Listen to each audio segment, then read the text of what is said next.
Կստեղծվի Հայաստան-ԱՄՆ համատեղ հիմնադրված ընկերություն, որտեղ ռազմավարական նշանակության հարցերում Հայաստանը կունենա վճռական ձայնի իրավունք, Թրիմփը շուտով միսուարիում կստանա։ Սամվել Կարապետյանը կշարունակի մնալ կալանքի տակ, Վազգեն Սաղաթելյանը, Նարեկ Սամսոնյանը ևս կալանավորված են։ Հեցի լիցենզիայի դադարեցման հարցով հանրային ծառայությունները կարգավորող հանձնաժողովը շարունակում է նիստը։ Մոսկվան հայտնում է, Ռուսաստանը ճանաչում է միայն այն երկրների վարորդական իրավունքները, որտեղ ռուսերենը ունի պաշտոնական լեզվի կարգավիճակ, ինչ է սպասվում հայ վարորդներին։ Բարի կեսօր, դուք դիտում եք առաջին լրատվականը, ես Ժիրայր Ոսկանյանն եմ, ուղիղ եթերում մեկնարկում ենք կարևոր թեմաների քննարկումը։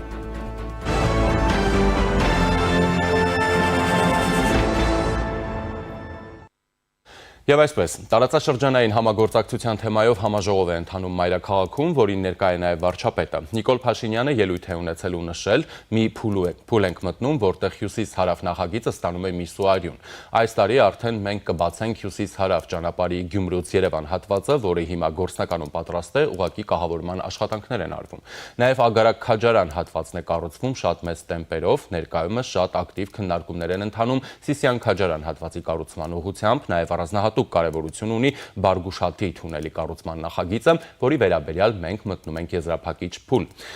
Այս համատեքստում չափազանց կարևոր է համարում վարչապետը, որ ի վերջո տեղի ունեցել մեկ այլ պատմական իրադարձություն։ Հայաստանի անկախությունից ի վեր առաջին անգամ Ադրբեջանի երկաթուղով բեռներ են մտել Հայաստանի Հանրապետություն, Ռուսաստանից եւ Ղազախստանից, իհարկե առայժմ Ադրբեջան-Վրաստան-Հայաստան երթուղով։ Հայաստանը պատրաստակամություն է հայտնում նաեւ հենց այսօր ապահովել բեռնատար մեքենաների տարանցումը Թուրքիայից Մարգարայով, Կորնիձորով Ադրբեջան եւ հակառակ ուղղությամբ։ Ինչու ենք մենք հիմա սա առաջարկում, որովհետեւ այսօր այս ենթակառուցվածքը պատրաստ մնացած բոլոր հատվածներում, որի մասին վարչապետը խոսում է, նույնպես քաղաքական պատրաստակամությունը առկա է, բայց այդտեղ պարզապես ունենք ներդրումների կարիք, նշել է նա։ Հետո վարչապետը անդրադարձել է TRIP նախագծին, ասելով, որ կստեղծվի Հայաստան-ԱՄՆ համատեղ հիմնադրված ընկերություն, որտեղ ռազմավարական նշանակության հարցերում Հայաստանի Հանրապետությունն ունենալու է վճռական ձայնի իրավունք։ Հաջորդիվ տեղի ունենալու Հայաստանի եւ Միացյալ Նահանգների կողմից համատեղ իրավաբանական անձի ստեղծումը, որը հենց կլինի TRIP ընկերություն կամ TRIP ընկերություն, անվան վերջնականացումը նաև ընթացքի մեջ է, որը կլինի արդեն ինչպես ասացի Հայաստան Միացյալ Նահանգներ համատեղ հիմնադրված ընկերություն եւ կլինի տնօրենների խորհուրդ, որը կկառավարի ընկերությունը։ Տնօրենների խորհրդում ներկայացված կլինեն Հայաստանի եւ Միացյալ Նահանգները եւ իհարկե տնօրենների խորհրդում բաշխվածությունը կախված կլինի նաեւ մասնաբաժիններից, որի շուրջ նույնպես ներկայումս քննարկումներ են տեղի ունենում, բայց կարևոր է արձանագրել, որ ռազմավարական նշանակության հարցերի վերաբերյալ Հայաստանի ներկայացուցիչները Հայաստանը կունենա վճռական ձայնի իրավունք։ Սա շատ կարևոր ըմբռնում է եւ շատ կարևոր արձանագրում։ Իսկ նախորդին պետական բյուջեի քննարկումների ավարտին եզրափակիչ ելույթում Հանրապետության վարչապետը նշել է, որ Հայաստանը հայտնվել էր կոնկրետ երկրի գրպանում Ղարաբաղի հարցն օգտագործելով։ Հետո Փաշինյանը խոսել է գործակալներից, ասել, որ այլ երկրի ազդեցության գործակալներն ուզում են զզվանք ներշնչել այսօրվա Հայաստանի Հանրապետության նկատմամբ։ Բայց ես ուզում եմ իմ անկեղծ տպավորությունները կիսել 2018 թվականի եւ այսօրվա Հայաստանի տարբերությունների միջև, որովհետև 2018 թվականի դրությամբ Հայաստանը գտնվում էր այդ նույն երկրի գրպանում, որի ազդեցության գործակալներն են թվարկած անձինք։ Այսօր Հայաստանը անկախ պետություն է։ Այսօր Հայաստանը ոչ միայն անկախ պետություն է, այլև Հայաստանը ունի ինքնիշխան կամքի կենտրոն եւ կարող է որոշումներ կայացնել։ Հետո վարչապետը ասել է, որ Քոչարյանի, Սարգսյանի ուժերը հաջորդ խորհրդանում չպետք է լինեն։ Հայաստանի քաղաքացիները մի փոքր կամ ավելի շատ նյարդայնանում եւ մեզ մեղադրում են նրանում, որ մենք դեռ շարունակում ենք արձագանքել Ռոբերտ Քոչարյանի եւ Սերժ Սարգսյանի եւ նրանց առաջնորդած ուժերին, որովհետեւ երբեմն քաղաքացիները, ես ուզում եմ վերջին շրջանի արձագանքների մասին խոսել, նրա մասին են, որ մարդիկ ասում են մեկ-մեկ նենց տպավորությունն է, որ շատ հարմար է տեղը դա ձեզ համար եւ այդ խոսակցությունների մեջ մտնում եք, որպեսզի այն իրական խնդիրները, որ կան, որ պետքա քննարկենք, լուծումները գտնենք, բանաձևեր գտնենք, դրանցից խուսափենք, որ իբր դրանցից խուսափենք։ Իրականում խնդրեմը ուրիշ տեղ է։ Իրականում խնդրեմը հետևյալի մեջ է, որ հենց խորհրդանական երկրի կառավարման առանձնահատկությունը այն է, որ հիմնական խոսակցության կողմերը կառավարող մեծամասնությունն է եւ ընդդիմությունը։ Եվ իմ տպավորությամբ, սակայն իրոք այդ թնջուկը պետքա լուծվի։ Եվ այդ թնջուկը լուծվելու ճանապարհն այն է, որ մենք շուտով խորհրդանական ընտրություններ են լինելու։ Այդ անձանց առաջնորդած ուժերը պարզապես չլինեն խորհրդանում։ Էս է լուծումը։ Քանի դեռ եղան, այս նույն իրավիճակը շարունակվելու է։ Եվ ես կարծում եմ, որ իրոք հասունացել է այդ պահը, որ այդ խնդիրը լուծվի։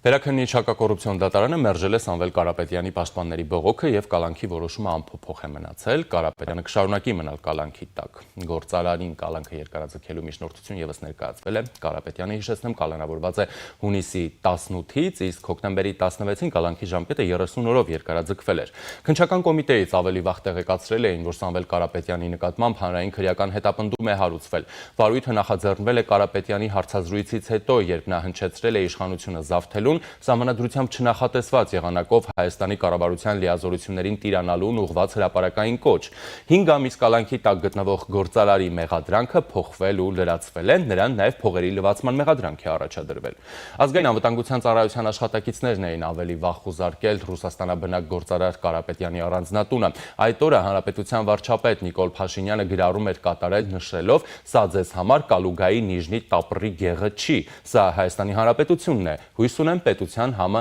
բերաններդ կմնա»։ Հետո Փաշինյանը հույս էր հայտնել, որ քննչական մարմինները գործողությունների վերաբերյալ կտան համապատասխան գնահատական։ Ասել էր՝ Հայաստանում քաղաքական գործունեություն կարող է ծավալել յուրաքանչյուր անձ, բայց եթե մի կողմ է դրվում քաղաքական գործունեությունը, մյուս կողմում դրվում է իր ձևով մասնակցությունը, Հայաստանը կկասեցնի ցանկացածի իր ձևով որևէ հարց լուծելը, ասել էր վարչապետը։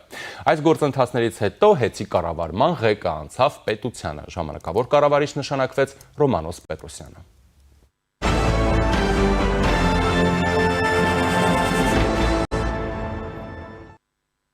Իմ նեմնիմի փոդքասթի հաղորդավարներ Վազգեն Սաղաթելյանը եւ Նարեկ Սամսոնյանը կալանավորվել են 2 ամսով։ Սաղաթելյանի փաստաբան Արսեն Բաբայանը հավելել է, որ դատարանի որոշումը սահմանված կարգով կբողոքարկվի վերաքննիչ դատարանում։ Սամսոնյանը եւ Սաղաթելյանը ձերբակալվել էին 3 առավոտյան քննչական գործողություններից հետո ԱԱԾ աշխատակիցների կողմից։ Հաղորդումը իրավապաններին ներկայացրել է Ազգային ժողովի նախագահ Ալեն Սիմոնյանը։ Պատճառը նրանց նոյեմբերի 10-ի թողարկումն է, որտեղ անդրադարձել էին Ազգային ժողովի նախագահին, իսկ առիթը երրորդ նախագահ Սերժ Սարգսյանի հարցազրույցն էր փոդքասթի հեղինակներին։ Այդ հաղորդումից հետո խորհրդանի խոսնակը նրանց անվանել էր շանլակոտներ։ Վազգեն Սաղաթելյանը եւ Նարեկ Սամսոնյանն էլ ի պատասխան իրենց հաջորդ հաղորդմանը հակադարձել էին Սիմոնյանին, վիրավորելով նրան ու հայոյանքներ հնչեցնելով իր մոր հասցեին։ Նրանք, ովքեր խուլիգանություն կանեն, սպառնալիքներ կհնչեցնել, բոլորը օրենքով պատժվելու են, ասում է Ազգային ժողովի խոսնակը։ Այդ տղաների պատմության պատճառը եղել է մեկը այդ քրեական ենթամշակույթով ապրելը, մեկը մյուսին ստորացնելը եւ երբ որ մեկը մյուսին ստորացնում է բանել, որոշում են իրանք հաշվեհարդար գտնեն, մեկը մյուսին վիրավորում է, դանակը վերցնում են, գնում են կանգառով իրար տեսնում եւ դանակը հարում են, այդ որ տենց վրթողվում էիք բոլորդ։ Ասում էիք, որ այսինչ դեպք կա, հանցագործությունների շարքը մեծացել է եւ այլ, այս արդարացնելու հետևանք է։ Ես կոչ եմ անում բոլոր այն մարդկանց, ովքեր որ ենթարկվում են նման բաների, դիմել իրավապահներին։ Ես չի կարող չդիմել եւ դիմելու եմ լավ եմ արել, բայց ինչ պետք է անեի։ Ալեն Սիմոնյանը Վազգեն Սաղաթելյանից պահանջում է հրապարակայնորեն ներողություն խնդրել Facebook-ում 5 աշխատանքային օրում բռնագանձել 2 միլիոն դրամ հրապարակումների մեջ պարունակվող վիրավորանքի համար։ Սերժ Սարգսյանի ղեկավարած հանրապետականի ներկայացուցիչները քաղաքական են որակում մեղադրանքը։ Այժմ զրուցելու եմ Հանրապետություն կուսակցության քաղաքական խորհրդի անդամ Անահիտ Ադամյանի հետ։ Բարև ձեզ։ Բարի օր։ Տիկին Ադամյան, սկսենք վարչապետի հայտարարություններից, գանք ավելի ճիշտ նախորդից խորհրդանում պետական բյուջեին քննարկում եւ եզրափակիչ ելույթում վարչապետը խոսում էր 2018-2025 թվականի Հայաստանների մասին եւ նաեւ ծավալուն անդրադարձ կատարեց իր բառերով ասած օտար երկրի ազդեցության գործակալներին, հա, չնշելով կոնկրետ երկրի անուն, բայց անդադ խոսում էր հենց մի երկրի մասին, այդ համատեքստում ոչ շատ ուղիղ նկատի ունենալով նաեւ խորհրդանական ընդդիմության ներկայացուցիչներին ու ասում էր, որ այդ հա, հետո նաեւ այդ համատեքստում ասաց, որ Քոչյանի եւ Սարգսյանի ուժերը պիտի հաջորդ խորհրդանում չլինեն եւ ժողովուրդը պիտի այդ որոշում կայացնի, հա, մենք այդ հարցը պիտի լուծենք, այսինքն մենք ազատվում ենք գործակալներից, թե չենք ազատվում, այսպես ասած։ Կխնդրեմ սա մեկնաբանել, որովհետեւ իսկապես չգիտեմ հարցը ինչպես ձևակերպեմ, եթե հիմնվում ենք վարչապետի հայտարարության վրա, ենթադրվում է, որ իրավական նաև գործընթաց էստեղ պետք է լինի հենց այդ հիմքով, հա, այսինքն, չգիտեմ, եթե սա զուտ ուղղակի քաղաքական հայտարարություն չէ, որ օդ են կրակում։ Եթե այդ գործողությունը չկա, ապա որտեղից են փաստել, որ այս մարդիկ գործակալներ են։ Դուք բերում եք մի շատ տրիվիալ իրավիճակ, որը արդեն շարունակվում է մի քանի տարի։ Ում համար է գաղտնիք որ երկիրն է, որի անունը տրվում է կամ չի տրվում, ում համար է գաղտնիք ով է Հայաստանի Հանրապետության դեմ, այս պարագայում նույնիսկ ովքեր, հիբրիդային պատերազմ վարում, եւ որն է նրանց նպատակը, ում միջոցով են վարում։ Գիտեք, ես ուզում եմ այսօր մի քիչ կարգազանց լինել եւ խոսել ոչ այնքան վարչապետի հայտարարությունների մասին, որքան այն մասին, թե ինչ բյուջե մենք պետք է ունենայինք, ինչ բաց թողնված հնարավորությունների բյուջե մենք այս պահին ունենք։ Ես բազմիցս ձեզ այդ հարցազրույցներում էլ, այլ հարցազրույցներում էլ կրկնել եմ, բյուջեի կառուցվածք պետք է փոխվի։ Մենք վերջապես պետք է դառնանք երկիր, որը մրցունակ ապրանք է արտահանում։ Բարբերաբար թերևս եղել են հնչել են պատասխաններ, որ չկա լոգիստիկա։ Եվ վարչապետն է արդեն փաստում, որ այդ լոգիստիկան կա, ստեղծվում է։ Իսկ ինչ ենք արտահանելու։ Հարցը չէ։ Սեք մենք անդադ խոսում ենք տնտեսական աճից, բյուջեի աճից, հնարավորություններից, էսից, այնից,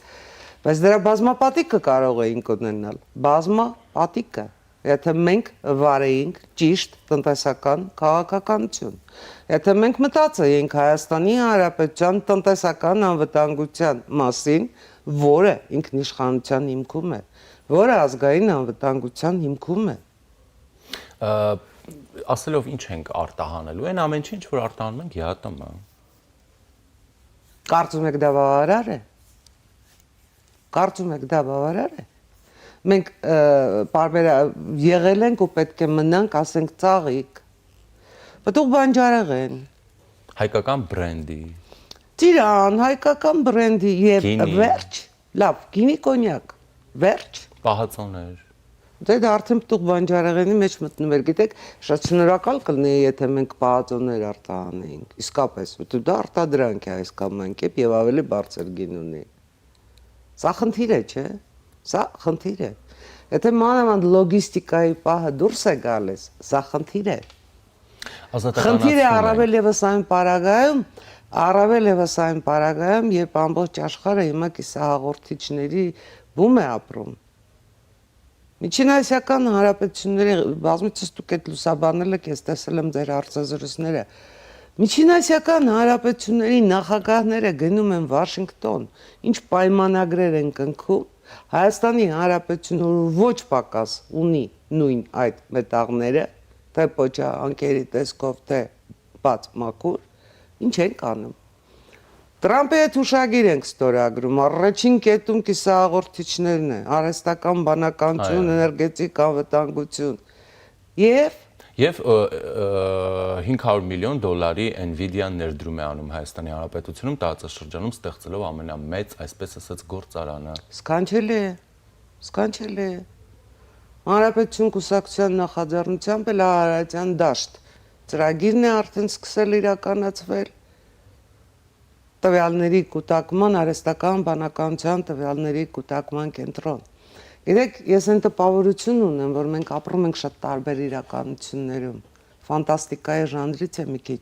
բայց մենք հայերս ապրում ենք շատ տարբեր իրականություններում։ Հայերի որոշ մաս իրացվում է իր ինքնարտահայտումը գտնում է Facebook-ում։ Բայց դա վստահեցնում եմ ձեզ պատրանքային իրականություն է։ Դա պատրանքային, այդտեղ հաղթանակներն էլ, պարտություններն էլ, ֆեյքերի գրողներն ու ֆեյքերի, չգիտեմ, պատերազմներն էլ պատրանքային իրականություն է։ Ես ուզում եմ էլի մի քիչ կարգազանց լինել ու ասել, որ այսօր համարյա թե վաղ արդեն լռության օր է, այսօր ավարտվում է վաղարշաբաթ խոշորացված համայնքի տեղական ինքնակառավարման մարմինների ընտրությունների քարոզարշավը։ Այսօր 23-րդ օրն է։ Գիտեք, ես քավլիցի բացարձակապես ինքնագովազդով զբաղվելու մտադրություն չունեմ, բայց այդ բոլոր հանդիպումներում, հազարավոր մարդկանց այդ հանդիպումներում միշտ անգամ ամենածայրամասային գյուղում էլ արդեն բունեջ միացնում չհաշված գալիս էին մարդիկ ու ինձ հարցեր էին տալիս, լսում ենք, գնահատում ենք, սիրում ենք, էս են։ Ու այդ ամեն ինչից ես գիտեք ինչ հասկացա, ամենից շատ ինչը ինձ համար դաս դարձավ մարդիկ ուղիղ հաղորդակցության կարիք ունեն։ Նրանք չէին գալիս ինձ մոտենում իմ սիրուն աչքերի համար։ Նրանք գալիս էին, որպեսզի առաջարկներ ներկայացնեն, որպեսզի լսելի դառնան, որպեսզի արժևորվեն։ Ու մենք նրանց կարիքը ունենք, նրանք մեր կարիքը ունեն։ Նրանք սովորաբար մեզ տեսնում են էկրաններից այս կողմ, մեզ լսում են կամ չեն լսում, բայց մենք նրանց ձայնը չենք լսում։ Այ մենք պիտի սկսենք լսել մեր երկրի ձայնը։ Մենք պիտի սկսենք լսել, հաղորդակցվելու, ոչ թե մտահանգումների, սոցիոլոգիական հարցումների, որոնք թույլ տվեք նկատել բավականին կասկածելի են, այլ մենք պիտի շփվենք ուղիղ մարդկանց հետ, նայենք նրանց աչքերին ու լսենք նրանց ձայնը։ Եվ այդ շփումների արդյունքում պիտի մթնոլորտ փոխվի։ Իսկ որ մթնոլորտի փոփոխության կարիք կա, վարչապետից սկսած, ով ասես այդ մասին խոսում է, չէ։ Եվ այդ հիբրիդային պատերազմն էլ, պարոն Ոսկանյան ջան, նաև այդ մթնոլորտի վրա է հիմնված, որովհետև որևէ արտաքին ազդեցություն այստեղ չէր կարող գործել, եթե ներսում չկան տրոյական ձիեր։ Սա է խնդիրը։ Կարող է, այո, այդ միջավայրի իրավիճակը փոխվել օրինակ վաղարշաբաթում Գյումրի երկու սցենարի կրկնությամբ։ Կփոխվի եւ մթնոլորտն էլ կփոխվի, չէ՞։ Ես ձեզպես չասեմ իրատես, ձեզպես հոռետես չեմ։ Ամենայն դեպս ես կարծում եմ, որ ինչ-ինչ վաղարշաբաթում Գյումրի երկու կրկնվելու շանսեր չկան, թեպետ վիթխարի ռեսուրսներ, վիթխարի ջանքեր, հարվածներ գոտկատեղից ներքև, ինչքան ասեք եղել են։ Բայց այդ ամեն ինչը մենք բացարձակապես չենք կարևորել, որովհետև մենք իսկապես այլ խնդիր ունենք։ Ես ուզում եմ կապակցեմ, էլի փաստորեն ըստ իշխանության դուրս է գալիս, որ վաղարշաբաթում Քոչարյանի եւ Սարգսյանի ուղղակի կամ անուղղակի կապված, աֆիլիացված ուժերը, հա, որոնք եւս մասնակցում են ընտրություններին, այնտեղ էլ են ուրեմն գործակալական ընտրություն է սպասվում, հա, գործակալների միջև եւ ոչ, այսպես ասած։ Երբ որ դուք օրինակ խոսում եք հսկական ռեսուրսների եւ այլնի մասին, մի րոպե, եթե այդ ռեսուրսները գործ են դնում գործակալները, որոշակի, չգիտեմ, տրամաբանությունը ինձ, այսպես ասում են, հակասական բաներ է խոսում։ Կոգնիտիվ դիսոնանս չկա, վստահաբար կոգնիտիվ դիսոնանս չկա։ Ես ձեզ ավելին ասեմ, վաղարշաբաթ խոշորացված համայնքի ընտրություններում ներգրաված են նաև այնպիսի ուժեր, որոնք չունեն սեփական թեկնածու, եւ դա ակնհայտ է։ Ակնհայտ է դա։ Եվ ես կարծում եմ, որ ցանկացած ընտրություն, եթե հիմա այլ համայնքներում էլ ընտրություն լինի, լինելու է նույն պատկերը, որովհետև մենք ունենք մեկ գլխավոր խնդիր։ Ծախում ենք պետությունը, ծախում ենք ժողովրդին, թե ինքնիշխանություն ենք պահպանում։ Ու այդ խնդիրը դրված է 2020-ից առաջ, 2020-ի ժամանակ, 2020-ից հետո, Արցախ դատարկելու ժամանակ, այդ խնդիրը դրված էր մեր բոլորի առաջ։ Ու ես իսկապես, ես էլ շատ համաձայն եմ, որ այո, հիմա մենք անկախության շրջան ենք ապրում։ Ճիշտ այնպես, ինչպես բոլոր մնացած հետխորհրդային տարածքի մնացած երկրները միշտ ունեցան իրենց պատերազմը Ռուսաստանի հետ, բոլորի առաջ Ռուսաստանը դրեց տարածքային հարցեր, կոնֆլիկտներ, շրջափակումներ, էներգետիկ կախվածություն, բոլորի առաջ։ Ինչ որտեղ էր հաջողության հասավ, ինչ որտեղ էր ձախողվեց, Հայաստանի եւս։ Մենք Արցախ չկորցրինք։ Այսինքն պատերազմն անցել է Պատերազմը։ Ռուսաստանը այլևս մեզնից որևէ ստանալիք չունի։ Ռուսաստանը շարունակելու է մանր սադրանքների, մանր, այսպես ասած, քաղաքական խուլիգանությունների ճանապարհով առաջ գնալ, բայց այլևս որևէ,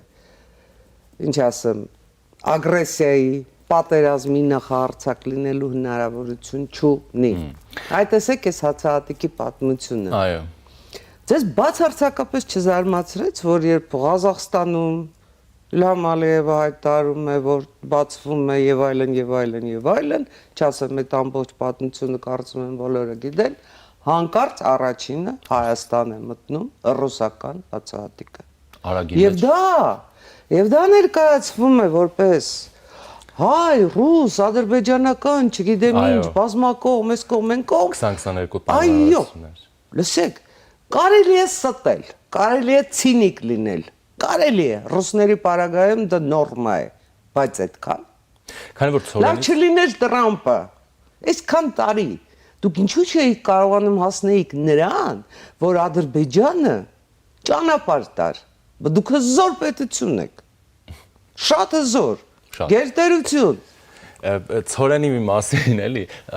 ուրեմն ռուսական տարբեր ալիքներ, այսպիսի տեղեկություններ են տարածում, այսպիսի վերնագրերով, Երևանը ընդամենը 20 միլիոն եվրոյով վաճառեց Ռուսաստանի հետ դաշնակցային հարաբերությունները,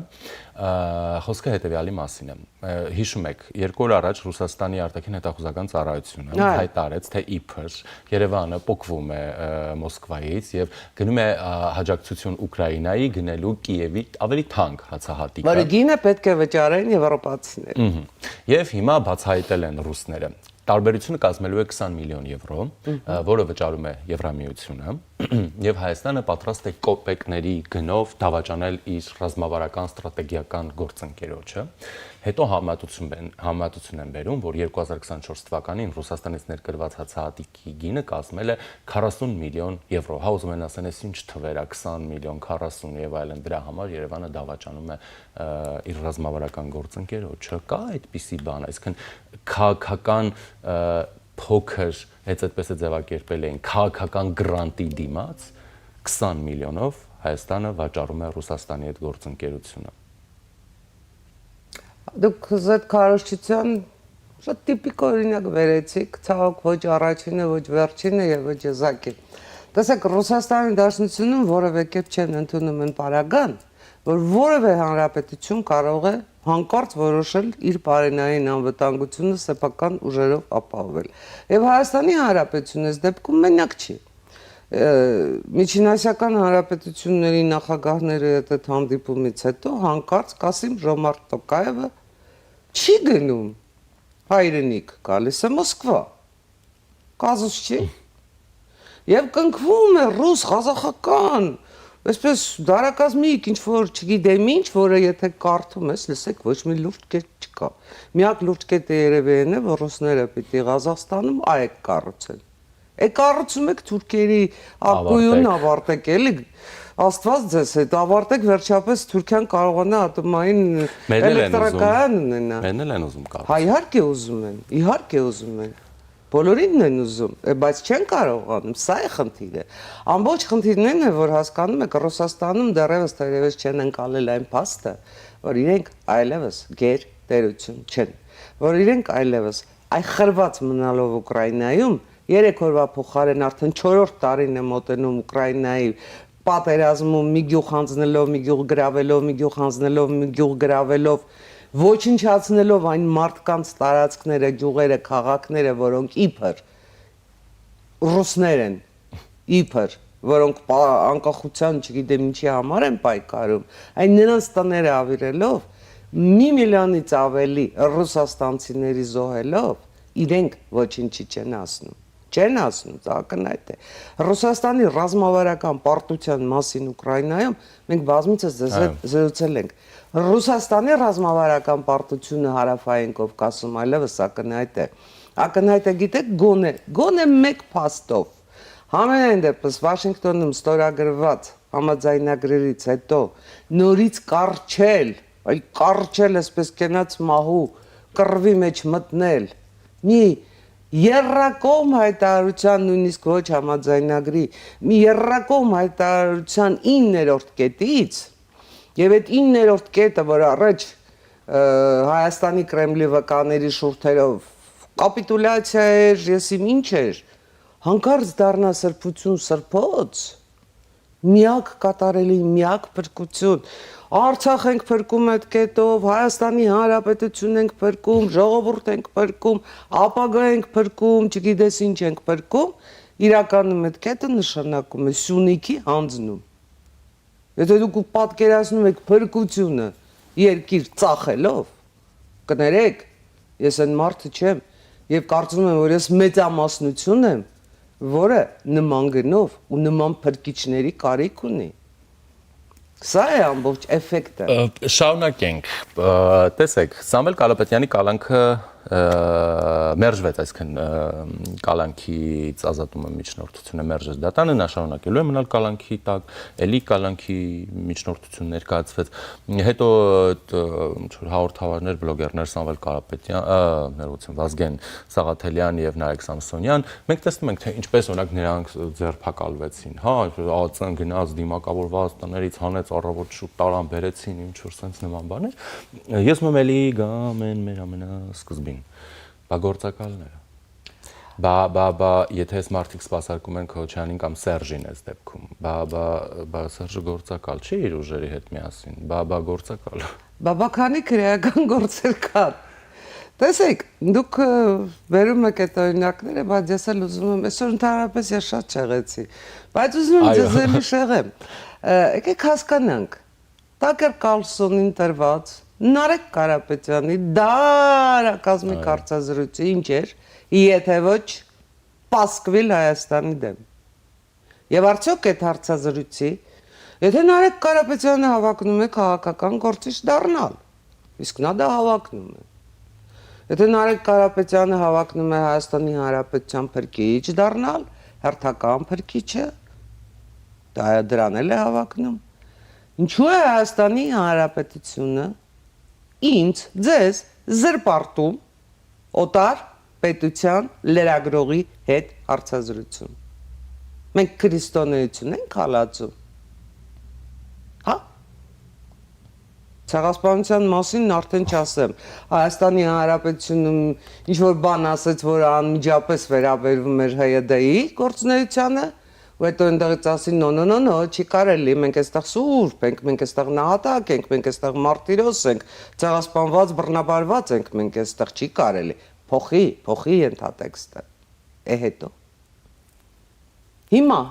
ես ձեզ հարց եմ տալիս, արդյոք Նարեկ Կարապետյանի դեմ չպետք է քրեական գործ հարուցել։ Հայաստանի Հանրապետության դեմ ուղղված զրպարտչական քարոզչության համար, որը սկսվել է Ամերիկայի Միացյալ Նահանգներում, շարունակվել Մեծ Բրիտանիայում։ Եվ հայտնի չի երրորդ երկիրը, որը կարող է լինել։ Եթե օրինակ Ալեն Սիմոնյանին զրպարտեր, գուցե կհարուցեին։ Այսինքն պետությունը պաշտպանված չի, պետության առաջին դեմքերն են միայն պաշտպանված։ Ես ընդհանրապես Այդ է կոգնիտիվ դիսոնանսը, որի առաջ դուք եք ինձ դնում։ Բայց միջև Նարեկ Կարապետյան գալը մենք Ռոբերտ Քոչարյանին կարող ենք հիշել, ինչի Գյումրիի կալանավորված քաղաքապետի հայտարարություններից պակաս հայտարարություններ է արել Ռոբերտ Քոչարյանը Հայաստանի նրա անկախության ինքնիշխանության մասին։ Ես կարծում եմ, որ Ռոբերտ Քոչարյանին շատ վաղուց այդ հարցերը պետք է պարզապես ներկայացնել եւ ներկայացնել ոչ թե այսպես ռետորական հարցադրումներ, որ կարող ենք անել ձեզ հետ միասին, այլ ներկայացնել համապատասխան օրենսգրքի համապատասխան հոդվածով, ակնկալելով համապատասխան պատասխան, եթե պատասխանը ընդունելի է, եթե ոչ համապատասխան պատիժ։ Սա է ձեր ասած գործակալների, ձեր ասած գործակալական ցանցի վերացման ճանապարհը, որովհետև տեսեք, մենք անverջ կարող ենք խոսել հիբրիդային պատերազմից։ Տեսեք, ես օգնել եմ հիբրիդային պատերազմի մասին խոսելուց, որովհետև դա մնում է ձայն բարբարո անապատի։ Հիբրիդային պատերազմում չեն հաղթում հիբրիդային պատերազմում, կահերքելով, ինչ-որ բացատրություններ տալով, այսինքն ստանում են հարվածը ու գնում են հակահարվածի, հաջող կամ անհաջող։ Ոչ, հիբրիդային պատերազմը նախահարցակ են լինում։ Ինչու այսօր հակառակ Ադրբեջանի նախագահի այդ ամբողջ ներկապնակի, գունապնակի մենք արևմտյան մամուլը, ինչու նաև ոչ արաբական մամուլը չենք եղել Հայաստանի Հանրապետության իրական պատմությամբ, Ադրբեջանի իրական պատմությամբ։ Ինչու։ Մենք չենք, կոնֆլիկտածին չենք, էլի չենք ուզում։ Մենք կոնֆլիկտածին չենք։ Մենք պաշտպանունակ ենք, հարց։ Ոչ, պաշտպանունակ չենք, որովհետև երբ դու անverջ գնում ես պաշտպանական պատերազմի, այսպես ասած, հիբրիդային պաշտպանական պատերազմի, դու այդ պատերազմում պարտվում ես։ Դու պիտի գնաս հարձակողական պատերազմի։ Եվ երբ դու ամբողջ մամուլը հեղեղես, նրանք ստիպված պիտի լինեն հերքել։ Նրանք ստիպված պիտի լինեն, քիչ թե շատ ինչքան կարող են,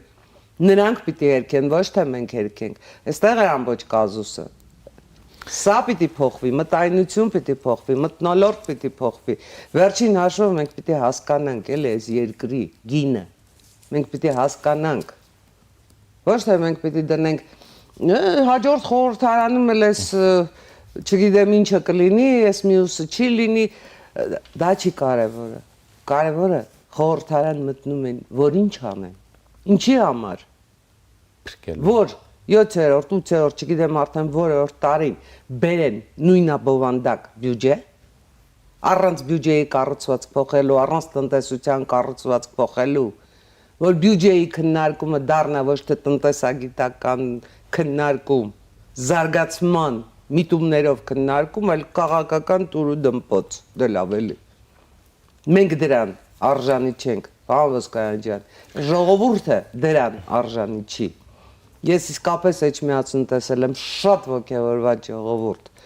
Այնպեսի աչքերով քեզ նայող ժողովուրդ, որ դու պարզապես վախենում ես այդ պատասխանատվությունից, իսկապես վախենում ես, որովհետև երբ մարդիկ հավատում են, երբ մարդիկ քեզ վստահում են, այդտեղ արդեն դու պիտի գնաս ու գործ անես։ Ես իհարկե համաձայն եմ, որ ժողովուրդը իհարկե արժանի չի, բայց նաև այդ ժողովուրդը պետք է գիտակցի իր պատասխանատվությունը եւ մասնակցի քաղաքական process-ներին։ Այսինքն մենք չենք կարող 2026 թվականին կրկնել 2021 թվականի ընտրությունը, երբ որ մեծամասնությունը չի մասնակցում ընտրական process-ին։ Մենք չենք կարող տեղական մակարդակում նույնը կրկնել օրինակ վաղարշաբաթ խոշորացված համայնքում։ Եթե չես մասնակցում, հա ուրեմն մեղավորություն ունես ինչ որ չափով նրան, ինչն դու տեսնում, լսում ես եւ որը քո սրտով չէ։ Բացարձակապես համաձայն եմ ձեզ հետ։ Միանշանակ ձեզ հետ համաձայն եմ։ Միանշանակ։ Որ ես կարծում եմ, որ այս ամբողջ ընթացքում մինչև ամենայն դեպս 2026-ի ընտրությունները բոլորիս խնդիրը պետք է լինի մարդկանց բացատրել այդ ընտրության նշանակությունը, մարդկանց բացատրել, որ այստեղ կարևորը ոչ թերևս ոչ այնքան ընտրվողներն են, որքան ընտրողներն են։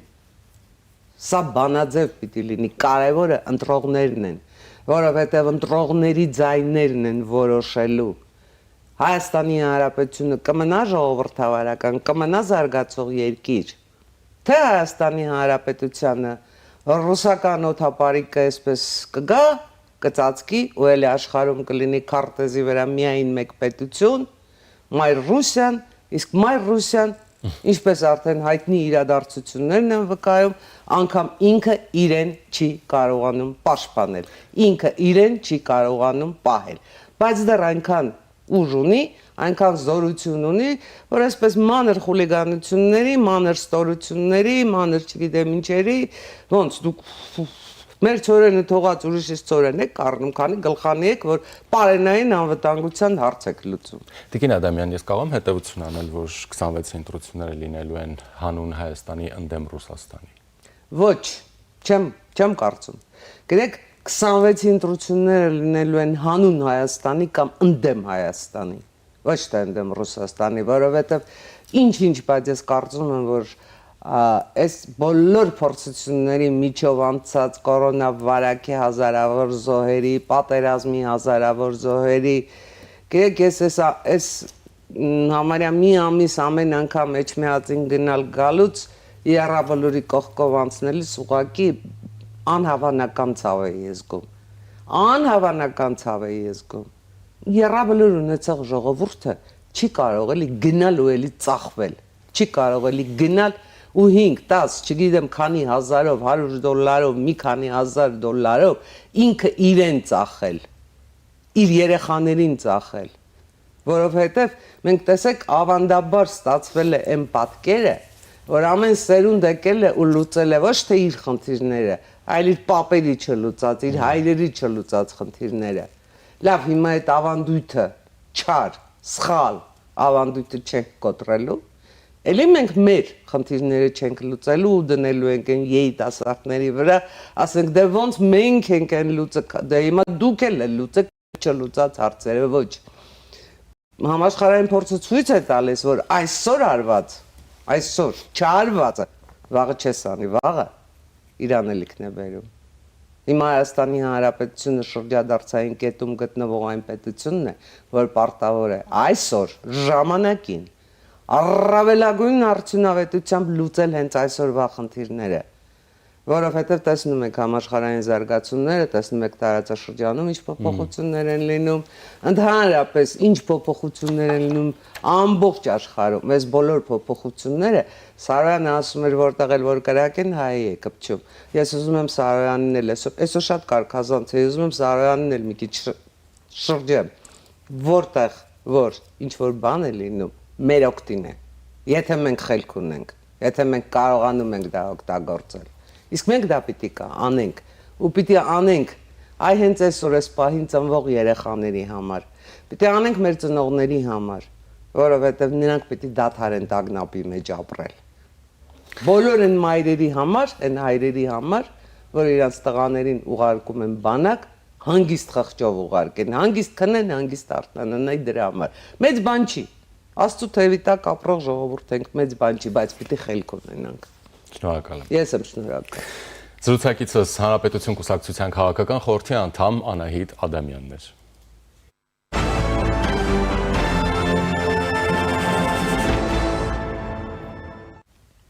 Հայաստանի էլեկտրական ցանցերի լիցենզիայի դադարեցման հարցով հանրային ծառայությունները կարգավորող հանձնաժողովը նախորդային նիստ գումարեց, որը շարունակվում է նաև այսօր։ Հանձնաժողովի աշխատակազմը ներկայացրեց ծավալուն մի փաստաթուղթ,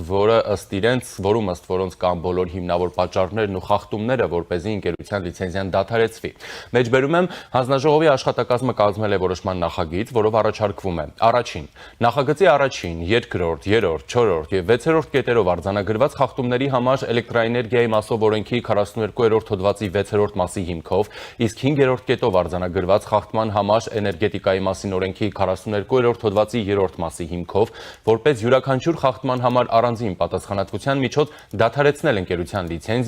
լիցենզիան ուժը կորցրած ճանաչելու միջոցով։ Երկրորդ, ընդունել ի գիտություն, որ էներգետիկայի մասին օրենքի 52-րդի առաջին հոդվածի 6-րդ մասի համաձայն ժամանակավոր կառավարչի գործունեության ժամանակահատվածը շարունակվում է մինչև նույն օրենքի 52-րդ հոդվածի 3-րդ մասով սահմանված գործընթացների ավարտը, հաշվի առնելով, որ լիցենզիայի գործունեությունը դադարեցնելու վերաբերյալ որոշումը հանձնաժողովը չի նշանակում այլ կառավարչի։ Երրորդ, առաջարկվում է որոշումը ուժի մեջ դնել 2025 թվականի նոյեմբերի 14-ից։ Միևնույն ժամանակ հաշվի առնելով, որ որոշման նախագծում առկա են վրիպակների եւ տառասխալների ուղումներ ու տեխնիկական բնույթի այլ շտկումներ, առաջարկվում է քվեարկության դնել նախագծի խմբագրված տարբերակը նշված փոփոխություններով հանդերձ։ Տաշիր կապիտալի ներկայացուցիչները բացառք հայտնեցին հանձնաժողովի նախագահ Մեսրոպ Մեսրոպյանին, ինչը մերժվեց ՀԵՑ-ի նախկին տնօրեն Դավիթ Ղազինյանը, որը այսօր ներկայացնում է նաև Տաշիր ընկերությունը, սուտ եւ կեղծիք է համարում փաստաթղթում տեղ գտած փաստերը։ Նիստին ներկա են նաև ՀԵՑ-ի ժամանակավոր կառավարիչ Ռոմանոս Պետրոսյանը, տարածքային կառավարման ու ենթակառուցվածքների նախարար Դավիթ Խուդատյանը։ Ռոմանոս Պետրոսյանը ներկայացրել է, թե ինչն է բերել ՀԵՑ-ին այսօրվան։ Ստանձնելով ժամանակավոր կառավարչի լիազորությունները ինձ վերապահված իրավասությունների շրջանակներում իրականացնելով մի շարք վերահսկողական, ստուգողական եւ այլ գործառույթներ ՀԵՑ-ում մի քանի շաբաթ անց պարզ դարձավ, որ երկար տարիներ տևական շրջան ՀԵՑ-ում տիրող իրավիճակը թաքցվելով եւ հանրային ծառայությունների կարգավորող հանձնաժողովից եւ իրավասու վերահսկողական եւ տեսչական լիազորություններով օժտված պետական այլ մարմիններից վերել հանգեցրել այն ճգնաժամային իրավիճակին, որ հանրային ծառայությունների կարգավորող հանձնաժողովի նախագահը ստիպված էր վարույթ հարուցել վարչական ՀԵՑ-ի նկատմամբ եւ կանխարգելիչ միջոցառում իրականացնել ժամանակավոր կառավարիչ նշանակելու միջոցով եւ իմ կանխատեսումները, որոնք ես օրեր առաջ արեցի, որ ենթադրաբար ՀԵՑ-ը կզրկվի լիցենզիայից, դա պարզապես ժամանակավոր կառավարչի լիազորությունների շրջանակներում իրականացված բացահայտումների, ստուգումների եւ այն բազմահատորանոց փաստաթղթավորման արդյունք էր, որը ես տիրապետում եմ եւ իրավասում եմ այդպիսի ենթադրություններ անելու։ Այժմ կզրուցեմ տնտեսագետ Համբերդ հետազոտական կենտրոնի փորձագետ Հալիկ Թորոսյանի հետ։ Ողջույն պարոն Թորոսյան, շնորհակալություն միանալու համար։ Ողջույն, շնորհակալություն հրավիրելու համար։ Պարոն Թորոսյան, նախ ձեր կարծիքը որպես փորձագետ եւ տնտեսագետ, արդյոք ներկայացված հիմնավորումները, խախտումները, տեղ գտած կեղծիքները, ինչպես նշում է Ռոմանոս Պետրոսյանը եւ այլ փաստեր, հիմնավորում են, որ պետք է ընկերությունը զրկվի լիցենզիայից, համեցեք։ Լիցենզիայից զրկման հարցը իրական իրավաբանները պետք է պատասխանեն, թե արդյոք հիմնավոր է թե չէ, բայց սպառողներին էլեկտրաէներգիայի մատակարարման տեսանկյունից ներկայացված փաստարկները կարող են որոշակի ռիսկեր առաջացնել, որոնք որ պետք է պետությունը եւ մասնավորապես հանրային ծառայությունների կարգավորող հանձնաժողովը կառավարի այդ ռիսկերը։ Շատ լավ, մասնավորապես եթե մենք գնում ենք այն, ինչ ներկայացրեց օրինակ նաև Ռոմանոս Պետրոսյանը, հա, այդ հարցերի, այսպես ասած, բացառման, շտկման, այդ խնդիրների ճանապարհով դա արդյոք երաշխավորում է մենք ունենալու ենք էլեկտրական ցանցեր, որը աշխատելու է, այսպես ասենք, հա, առանց խափանումների, որը իսկապես սպասարկելու է հանրության, բիզնեսի եւ այլ կարիքները, որովհետեւ մենք հիմա էլ, հա, խնդիրներով հանդերձ տեսնում ենք, որ խնդիրները ՀԵՑ-ում եւ դրա ուղիղ ազդեցությունները մենք որպես սպառողներ մեզ վրա կրում ենք եւ շատերը նշում են, որ այստեղ բուն խնդիրը ոչ թե հենց ՀԵՑ-ի մեջ է, հայ, այլ բեցի։ Այստեղ կա տարբերություն կամ փոխկապակցվածություն կամ խնդիրների շղթա, որ մեկը մյուսով է պայմանավորված։ Իրականում էլեկտրաէներգիայի մատակարարման ցանցը Հայաստանում լուրջ ներդրումների կարիք ունի եւ հիմնական էլեկտրաէներգիայի անջատման պատճառները հենց այդ հին արդեն մաշված էլեկտրական ցանցի պատճառով են ենթականների, որոնք լուրջ ներդրումների կարիք ունեն։ Այս առումով լիցենզիայից ՀԵՑ-ին զրկելը մի շարք անորոշություններ է առաջացնում, քանի որ անորոշ է արդյոք պետությունը ինքն է ցանկանում ապագայում կառավարիչը դառնալ, թե մեկ այլ ընկերության այս լիցենզիան տրամադրել, որն էլ հենց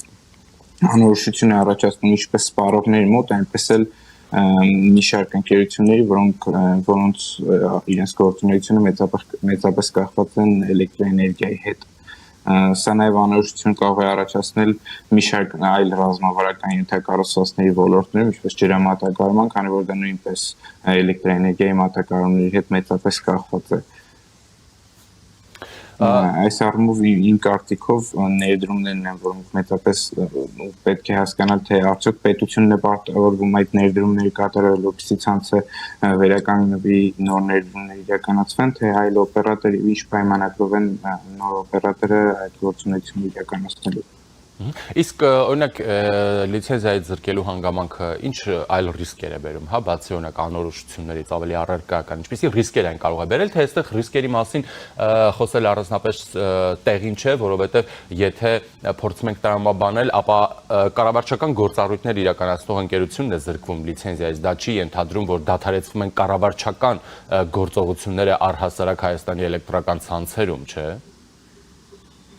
Տեսեք, Հայաստանի էլեկտրական ցանցերը մի շարք վարկեր է վերցրել էլեկտրաէներգիայի ոլորտում ներդրումներ կատարելու համար միջազգային ֆինանսական կազմակերպություններից եւ լիցենզիայից զրկումը կարող է լուրջ ռիսկեր առաջացնել, քանի որ այդ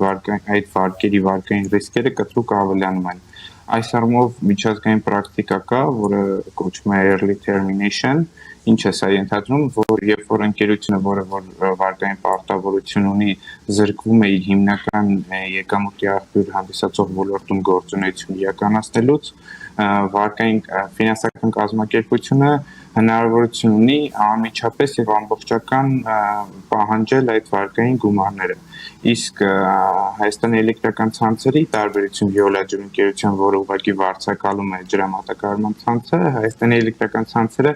ամբողջ էլեկտրաէներգիայի մատակարարման ցանցի սեփականատերն է։ Հետևաբար այդ ամբողջ գույքը ինքը որպես երաշխիք է վարկային ֆինանսական կազմակերպության ձեռքում եւ եթե օրինակ հետին զրկում են լիցենզիայի եւ իր հիմնական եկամտի աղբյուրից, ֆինանսական կազմակերպությունն է պարտավորեցնում, որպեսզի ամբողջությամբ եւ անմիջապես վճարի, ապա այս ամբողջ գույքը կարող է դառնալ որպես վարկի մարման աղբյուր եւ սրանք ուղղակի հետը փոխանցի այդ ֆինանսական կազմակերպությունին, որը պետության համար լուրջ ռիսկ է, քանի որ սա ռազմավարական նշանակություն ունեցող ենթակառուցվածք է։ Շատ լավ, այդ դեպքում ավելի, այսպես ասած, գրագետ ճանապարհը որը պետք է լիներ այս գործընթացի։ Ինձ թվում է կոնկրետ պետք է, ես չգիտեմ ինչ որ պլան կա, համենայն դեպս հանրային դաշտում ներկայացված չէ, թե պետությունը ինչ է ցանկանում ապագայում անել, ինքն է ցանկանում կառավարել այլ օպերատորի է ցանկանում ներգրավել, թե ոչ, արդյոք այդ օպերատորը այդ վարկային պարտավորությունները իր վրա կվերցնի եւ ապա կշարունակի իր գործունեությունը, թե սեփականաշնորհման ճանապարհով պետությունը իրեն կվերցնի էլեկտրամատակարարման ցանցի հետ համակարգը, այդ վարկային պարտավորություններն էլ իր հետ։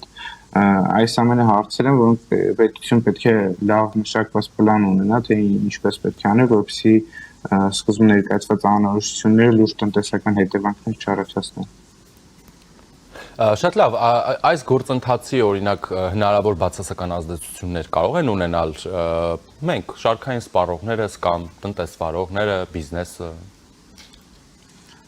Ինչպես նշեցի, սրանք լուրջ անորոշություններ են առաջացնում, քանի որ կարող են էլեկտրական անջատումների պատճառներ դառնալ, այս անորոշությունները բացի դրանից այս գործընթացը շարունակելու դեպքում, եթե պետությունը շարունակի սեփականաշնորհման գործընթացը հետի, ապա հետ սեփականատիրոջը լուրջ փոխհատուցումներ պետք է տրամադրվեն, քանի որ նա ներդրումները իրականացնել բացի այդ վարկային պարտավորություններից թվում է նույնպես պետությանը կփոխանցեն այս ճանապարհով գնալու դեպքում, որոնք էապես կազդեն ինչպես պետական բյուջեի ծախսերի վրա, այնպես էլ էլեկտրամատակարարման որակի վրա։ Շնորհակալ եմ մեկնաբանությունների համար։ Ես եմ շնորհակալ։ Զրուցակիցս տնտեսագետ Ամբերտ հետազոտական կենտրոնի փորձագետ Ալիկ Թորոսյանն էր։ Մեր եթերում Կարժատև դադար է։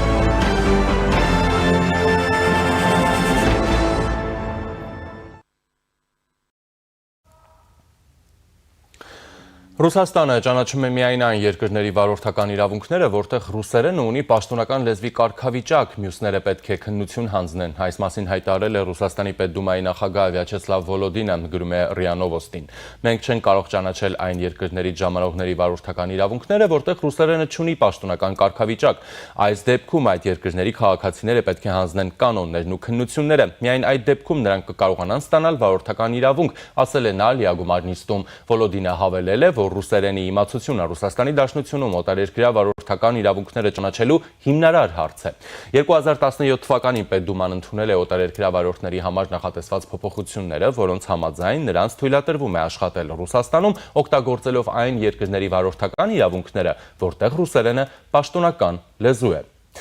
Հարցի վերաբերյալ առաջին լրատվականին մեկնաբանություն է տվել Ազգային ժողովի քաղաքացիական պայմանագիր խմբակցության պատգամավոր Սարգիս Խանդանյանը։ Գիտեք, յուրաքանչյուր երկիր ինքնավորոշում իր ներքին օրենսդրությունը եւ նաեւ միգրացիոն օրենսդրությունը կապված տարբեր հարցերի հետ։ Իհարկե ես վստահ չեմ, թե այդ նմանատիպ լուծումը ինչքանով է համապատասխանում միջազգային կանոններին եւ այն կոնվենցիաներին, որոնց մաս է նաեւ Ռուսաստանը, եւ նաեւ մեր ԵԱՏՄ, ԱՊՀ շրջանակներում նման փաստաթղթեր կան եւ այլն, ես չգիտեմ դա որքանով է բխում այդ փաստաթղթերից կամ որքանով չի հակասում դրանց։ Այնուամենայնիվ, ինչ վերաբերում է լեզվին, ես կարծում եմ ակնկալել, որ Հայաստանը մեր քաղաքացիների կամ վարորդական իրավունքների ճանաչման գնով պետք է Հայաստանում ռուսաց լեզուն դարձնել պաշտոնական կամ պետական լեզու, իհարկե մոլորություն է Հայաստանում, եւ որովհետեւ դրա որևէ նախադրյալ չկա։ Կան երկրներ, որոնք ունեն մեկից ավելի պաշտոնական պետական լեզուներ, բայց դա բխում է այդ երկրների դեմոգրաֆիական կառուցվածքից։ Հայաստանում նման հարց չկա, Հայաստանի Հանրապետության պետական լեզուն հայերենն է եւ նման քննարկում չի կարող լինել մեր երկրում։ Եվ այժմ կզրուցեմ Արմրոս ռուս-հայկական փաստաբանների ասոցիացիայի նախագահ պատվավոր փաստաբան Ռուբեն Կիրակոսյանի հետ։ Ողջույն, պարոն Կիրակոսյան, շնորհակալություն միանալու համար։ Բարև ձեզ։ Պարոն Կիրակոսյան, կխնդրեմ մեկնաբանել, այս հայտարարությունը Վոլոդինի, ինչ է այն իրենց ենթադրում, այսինքն մարդիկ, ովքեր Հայաստանում ռուսերենը պետական լեզու չէ։ Եթե այստեղից գնում են եւ փորձում են Ռուսաստանում վարորդական գործունեություն իրականացնել, ապա նրանք չեն կարող, պետք է համապատասխան քննություններ հանձնեն ռուսերենի իմացության եւ այլնի, նոր կարողանան այդ գործունեությունը իրականացնել, հա։ Իրականում այս հարցը նոր չի, սա հարցը արդեն տարիներ գոյություն ունի, դեռ 16-17 թվականից այս հարցը կանգնած է։ Մեր դիվանագետները ասել են, որ այդ հարցը պետք է լուծելու են, նախկին կազմը դիվանագիտականն այդպես էլ ոչ մի բան չարեցին։ Զարմանալի է, որ ինչ-որ ձևի լեզվի կարգավիճակությունը կապնված է վարորդական իրավունքների կարգավիճակի հետ, այստեղ բացարձակ ոչ մի ներքին ու իրավաբանական կամ ուրիշ ինչ-որ տրամաբանական կապ չկա։ Դե եթե այսպես է, ուրեմն հարցը դրված, պետք է նաև միջազգային ուրեմն օրենսդրությանը գոյություն ունի Եվրոպական կոնվենցիա, դեռ քանի 10 տարի հիմնականը, որը գործում է վարորդական իրավունքների ոլորտը միջազգային ղեկավարմանը, դա այդպեսի գոյություն չունի դրություն, որ կապ ունի լեզվի հետ ինչ-որ ձևի։ Ներքին ռուսական օրենսդրությունը կապում է վարորդական իրավունքների դասակարգում է 3 հիմնական խմբերի, ազգային ռուսական իրավունքներն են, իրավունքները վարորդական օտարպետության պետությունների ձևակերպված վարորդական իրավունքները եւ միջազգային վարորդական իրավունքները։ Ռուսաստանը այս միգրացիոն վերջին փոփոխությունների սահմաններում եւս անդրադարձել է վարորդական իրավունքների հարցերին եւ նույն ձև կապել է ուրեմն միգրացիոն խնդիրների հետ։ Այս պահին ուրեմն այն քաղաքացիները, որոնք օտարպետության քաղաքացիները, որոնք ժամանում են Ռուսաստան աշխատանքային կամ գործարարական միտումներով, նրանց պարտադրվում է ուրեմն փոխել իրենց ազգային վարորդական իրավունքները հայկական տվյալ դեպքում ռուսականի։ Եվս այն քաղաքացիները, որոնք ստանում են այստեղ մշտական կարգավիճակ, բնակման կամ քաղաքացիություն են ստանում, նրանք էլ պարտավոր են եւս իրենց վարորդական իրավունքները փոխանակել ռուսականի առանց որևէ քննություն կամ տալու։ Ուղղակի նրանք պետք է հիմնավոր է որ այստեղ գտնվում են օրինական Ռուսաստանում, չունեն առողջապահության ոլորտում խնդիրներ, չունեն լեզվի խնդիրներ եւ պետք է մոռացել այնտեղ ներկայացնել իրենց ազգային հայկական ուրեմն վարորդական իրավունքի թարգմանությունը ռուսերենի եւ պետական турքը 2000 ռուբլի է։ Այդ դեպքում կարող են հանգիստ ստանալ ռուսական վարորդական իրավունք։ Շատ լավ, ու Հայաստանը համենայն դեպս չի գնում ռուսերենը պետական լեզու ճանաչելու ճանապարհով, այդ դեպքում ինչ է լինելու հետո։ Հա, այստեղ ինչ որ ձեւով գործում են նաեւ ԵԱՏՄ կանոններ, այսինքն մենք ընդհանուր տարածության մեջ ենք, հա, ըստ այդ կազմակերպության, բայց մենք տեսնում ենք, որ սա առաջին դեպքը չէ, երբ անտեսվում են ԵԱՏՄ-ով սահմանված կանոնները եւ կիրառվում է, այսպես ասենք, ներքին օրենսդրությունը բոլորի վրա։ Դե գիտեք, դա արդեն քաղաքական հարց է, իրավաբանական չէ, բայց իմ կարծիքով եթե կան այստեղ խախտումներ իրավաբանական ԱՊՀ պետությունների թե ԵԱԹՄ պայմանագրերի ազատ շուկայի աշխատանքային շրջանառության աշխատանքային ուժի ծառայությունների, գիտելիքների, տրանսպորտի, դեպքում պետք է ուժված կողմը համարում որ նա իրավունքները ուժված են, ԵԱԹՄ պետության դատարան, որը աշխատում է վաղուց եւ Մինսկում է գտնվում եւ այդ հարցը այնտեղ փորձել բարձրացնել, որ եթե բանակցական ձևի տարիներ շարունակ չի ստացվում, պետությունը Հայաստանի պետությունը իր ներքին օրենսդրության համաձայն Հայաստանի քաղաքացիության օրենքի, Հայաստանի դիվանագիտական հանրության օրենքի համաձայն նա պարտավոր է աջակցել իր քաղաքացիների իրավունքներին օտար պետությունում։ Սա հենց այն դեպքն է, որ պետք է Հայաստան աջակցի, որպեսզի այդ հարցը մեջտեղից դուրս գա, որտեղ օրինակ Բելարուսը, Qırğızstանը, Ղազախստանը, Հյուսիսային Օսետիան, նրանք այդ խնդիրը չունեն, Աբխազիան նրանք չունեն, քանի որ այնտեղ կա երբի ռուսաց լեզուն ճանաչված է, որպես պաշտոնական, ենթադրում եմ, որ այդպես է։ Լավ, ասում եք Հայաստանը աջակցի, ինչ պիտի անի։ Դե Հայաստանը պետք է երկու ձև կա, կամ բանակցական, կամ դատական, այստեղ ուրիշ ձև չկա։ Որն է Հայաստանը ընդունում, դա պետք է Հայաստանի կառավարությունը ինքը որոշի, թե ընդհանրապես ուզում է այս խնդրին ինչ-որ դիրքորոշում ունենալ, որ հազարավոր քաղաքացիներին այստեղ աջակցի Ռուսաստանում։ Շնորհակալ եմ։ Ուրիշ ոչ մեկ չի կարող անել Հայաստանի փոխարեն, ոչ այստեղի համայնքը, որ գոյություն չունի իրականում, ոչ մի բանով չի զբաղվում լուրջ, ոչ մի խնդիրներով, ոչ առանցին անձին, ասենք թե փաստաբանը, դա պետք է անի միջպետական վարույթ կա, այդ միջպետական վարույթի սահմաններում դա պետք է արվի։ Ձևը այդպես է։ Շնորհակալություն։ Զրուցակիցս Արմրոս ռուս հայկական փաստաբանների ասոցիացիայի նախագահ, պատվավոր փաստաբան Ռուբեն Կիրակոսյանն էր։ Ես Ժիրայր Ոսկանյանն եմ, մնացեք առաջինի հետ։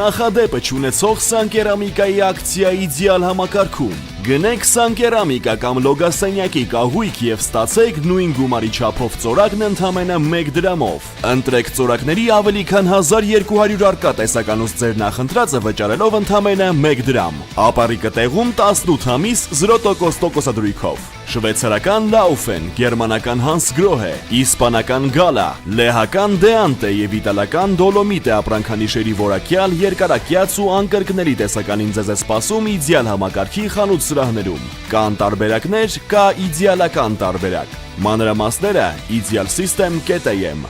Իդեալ համակարգ 28 տարի դեպի կատարելություն։